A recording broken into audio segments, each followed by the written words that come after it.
Tonight on Let It Rip. A possible roadblock in the plans for the Quran-burning pastor Terry Jones.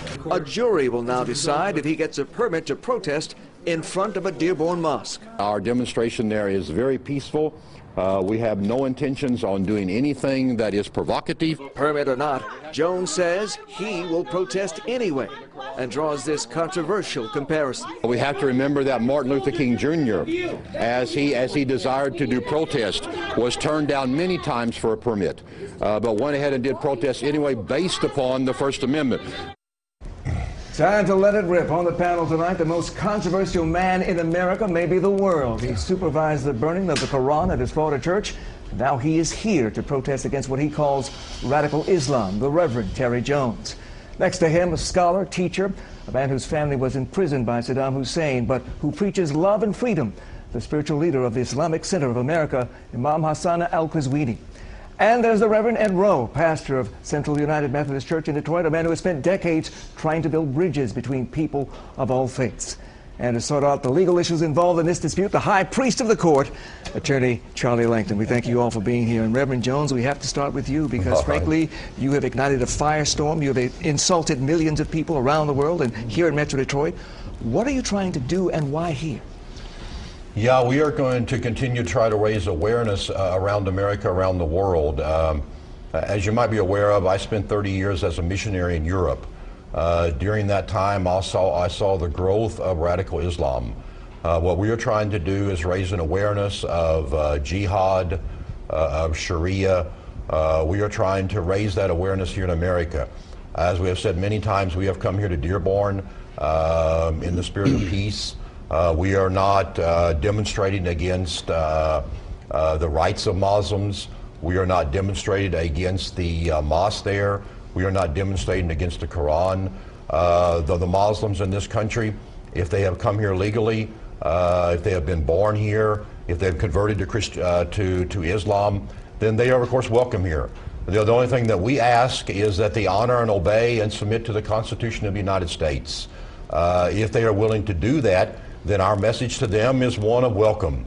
If they have come here with a secret hidden agenda, which is definitely possible, we have seen that in Europe. Muslim leaders here in America have spoken out, said that they would like to have Sharia be a governing force in certain domestic issues. Then our message is to them that they are not welcome. If they have come here, as I said, to honor and obey, submit to the Constitution of the United States, then that is fine. We are just concerned about that radical element. We are concerned about jihad, and we are concerned about Sharia. Imam Qazwini, you lead the largest mosque in North America. What do you want Terry Jones to know about Islam?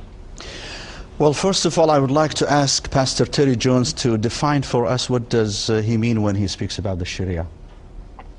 Well, what I actually mean, I'm talking about any form of government, whether it be Sharia. My knowledge of that is, of course, somewhat limited, but I do realize that it is a very brutal form of punishment. It involves stoning, it involves other very cruel forms of punishment, but it not only has to do with Sharia, whether it be any other religion that has a governmental force adapted to it, connected to it, then of course we are against that. We believe that the United States can only be governed by the Constitution. As I said, I spent 30 years in Europe. I traveled around the world. I have seen and believe that the United States of America is the greatest country in the world. But it is only great because we have the Constitution. I don't think. And one of the very aspects of that Constitution is the freedom of speech. But I don't think that the Imam would disagree with you. No, definitely. Yeah, then of course we have no problem. So why then this problem, Pastor Terry Jones? Why all this commotion you're causing in the world, in Florida? You burned the Quran 3 weeks ago. And of course you live in a free country and you're entitled to your opinion and every action you do.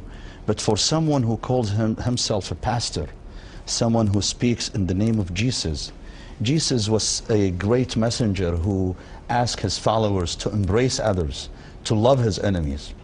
And I think someone who calls himself pastor, I don't think you have moral grounds to burn a divine book that respects and glorifies Jesus whom you speak in his name. If you read the Quran that you burned 3 weeks ago or 1 month ago, you will find out easily, you will find out that almost in every page in the Quran, there is a verse in the Quran glorifying Jesus. So I think what you did 3 weeks ago was an insult against Jesus, against your own faith. Because if you really believe in Jesus, then the Quran glorifies Jesus. So when you burn the Quran, you're insulting Jesus. You're insulting Christianity. Let's look at Sharia law as we understand it. Here's the definition based on the Quran, that lays down certain duties and penalties for Muslims. But it's much more than that, Imam. Well, I think what Pastor Jones needs to know, he needs to get educated on the meaning of the words he is talking about. It seems that he is well misinformed about things he has been talking about without having an accurate understanding of them. Well, Reverend, have you ever read the Quran? I have read parts of the Quran. But there is no doubt, I have never claimed to be an expert on the Quran, but there are experts all around the world who definitely have the same opinion. Well, here's an expert right here, right next to you. That the Quran can at times lead to violent terrorist activities, but that's not the point. The point is I am making a statement. I am warning against Sharia and against jihad. That is a very, very valid point. And that is what we are wanting to do if there is no such thing. But in so doing, are you not labeling everyone who is Islamic? Absolutely not. I have made that very, very clear. Very clear. We have talked before. I have made it very clear that there are probably millions of Muslims who are peaceful, who do not desire that. But there is a radical element of Islam that cannot be denied. We are not saying he is radical. We are not saying that the Islamic Center here is radical. We are not saying the Muslims in Dearborn are radical. But there is no doubt about it. There is a radical. We burned a book on March the 20th. We burned a book 7,000 miles away. It is a book. I do not care how holy you think it is. It is still, it is not flesh and blood. It does not live. It does not breathe. We burned a book, and 7,000 miles away, people were killed. So something is definitely wrong. Well, then so all we are saying is we are demonstrating against that. Well, the question some people would have, do you feel you have blood on your hands? Because of what you did here in the USA, 12 innocent people were killed. Oh, absolutely not. Well, what we do believe, we believe that those people and those governments should be held accountable. We believe that our president, who has done a very poor job so far, we believe that our president should not only speak out against the radical element of Islam, we have got to call these countries to accountability in the UN, Pakistan, Afghanistan, Indonesia. They have to change their laws to adapt their laws to human rights, or they should be removed from the UN. Reverend Rowe, let me bring you in here, because there are zealots in every faith. He calls himself a Christian, so do you. You read the same Bible. Why the difference in attitudes? Well, I'm here because I'm not trying to defend violence anywhere on the part of the Christian Taliban or anybody else. I'm here to say that what happened with burning the Quran didn't just burn the Quran. It burned the Sermon on the Mount. It burned every statement that Jesus made about loving enemies, about if you think people are your enemies, whether it's Sharia law or whatever it is, the statement is very clear. You have heard it was said, you shall love your neighbor and hate your enemy, but I say to you, love your enemies and pray for those who persecute you. I don't happen to think that I have the same enemies you do, but if those are your enemies, the worst thing that happens here is that somebody might think that Christianity actually supports what you did. I'm here to say there's nothing in the gospel that I read that supports the burning of the Quran. And if you knew what was happening, and given what happened on September 11th, you had to know there was going to be violence as a result of the burning. I think that some of the blood is on your hands for every ounce that was spilled, because if you knew that your act was going to create violence, then the violence is your violence. You cannot just duck it and say somebody else did the killing when you knew that your act was going to create the killing. So I think, first of all, we have to say, I don't own your version of Christianity at all. And I think, in fact, you burnt a whole lot more than the Quran. I think you burnt every statement of Jesus Christ about nonviolence. We just came out of Holy Week, in which Jesus walked into a very violent city on a donkey in peace.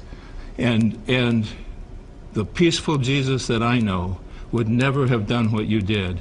And you knew, because of all the outpouring of September 11th, that it was going to create death. And I think that death is on your That's hands. an important question. If you call yourself a Christian, would Jesus Christ have done what you did? Well, I think for one thing, we're definitely getting sidetracked, and another thing, I think definitely that he would. In Acts 19:19, we see very clearly people converted to Christianity. They brought books that they felt were dangerous. They brought magic books worth great sums of money, and they burned them. We see Jesus went into the temple, threw out the money changers. We see every time in the Old Testament that a new king, a godly king, came into place, he went down and tore down the high places. But I think we're missing the point. We are here in Dearborn not to burn the Quran. We are not here to discuss the burning of the Quran. We are here to send a very clear message to the radical element of Islam. That is our message. Just a few months ago, we talk about burning of the Quran, and then there's violence. Burn the Quran. Radical Islam does not need an excuse. Coptic Christians came out of their churches after a service, and they were just simply killed. We have to remember the radical element of Islam has been killing people for hundreds and hundreds of years, every single day. Then maybe it is best to protest that. We're not talking about him. Then maybe it is best. We're not talking about him. But we're talking about the radical element. But why choose a place of peace to stage that protest? We're going to talk more about that and about the legal issues involved when we come back as Let It Rip continues. And remember, you can join our discussion online, Let It Rip, myfoxdetroit.com, on the Facebook page. We'll be back with more.